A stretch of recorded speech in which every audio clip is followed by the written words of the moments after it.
మీరు కావాలంటే కబోర్డ్స్ కావాలంటే ఈ పైన పెట్టించుకోండి, ఓకేనా. మంచం మాత్రం మీరు ఎప్పుడు గోడకే ఉంటారు. మీరు ఇక్కడ ఎవరైనా ఉండండి, మీరు ఎక్కడ ఉంటారు? ఆ రూమ్లో ఉంటారు, ఉండదు. వాళ్ళు సంపాదిస్తారా ఇప్పుడు? మరి వాళ్ళు ఎందుకు ఉంటారు నైరుతిలో? మీరు ఉండాలి కానీ. పెద్దవాళ్ళు అంటే వాళ్ళ నాన్న కూడా ఉన్నాడు అనుకోండి, అప్పుడు ఏడుంటారు?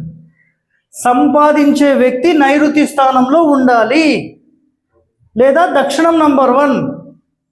అర్థమైందా? మనకు మీది ఉత్తరం ఫేసింగ్ కాబట్టి ఎనర్జీ కంప్లీట్ వచ్చేసేసి కార్నర్లో నిలబడుతుంది.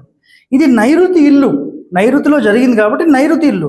ఎనర్జీస్ మొత్తం ఈస్ట్ నార్త్ ఎనర్జీస్ మొత్తం వచ్చి నైరుతిలో ఉంటాయి. కాబట్టి నైరుతి నుంచి ఒక 2 అడుగులు వదిలేసేసి మీరు మంచం వేసుకొని ప్రధాన వ్యక్తి మాత్రమే ఉండాలి. ఇల్లు నడిపించడానికి అన్నీ చూసుకోవడానికి ఎవరైతే అర్హత ఉంటుందో వాళ్ళు. పెన్షన్ తీసుకోవడానికి ఉన్న మీ డాడీ పనికిరారు, తాత ముత్తాతలు పనికిరారు.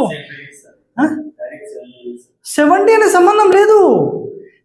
ఆయనకి ఇప్పుడు రోజు ₹1,00,000 పెన్షనే వస్తుంది, అయినప్పటికీ సంబంధం లేదు. అంతే మరి, మెయింటైన్ చేసే వ్యక్తి ఉండాలి. మీరు మెయింటైన్ చేస్తారా ఆయననా? ఆయన ఎప్పుడు ఉండొచ్చు తెలుసా?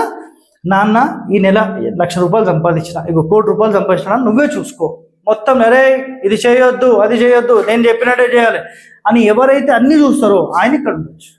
ఆయన చూస్తాడు అవన్నీ? చూడరు కదా. సో మీరే ఉండాలి, గుర్తుపెట్టుకోండి. క్లియర్? రైట్.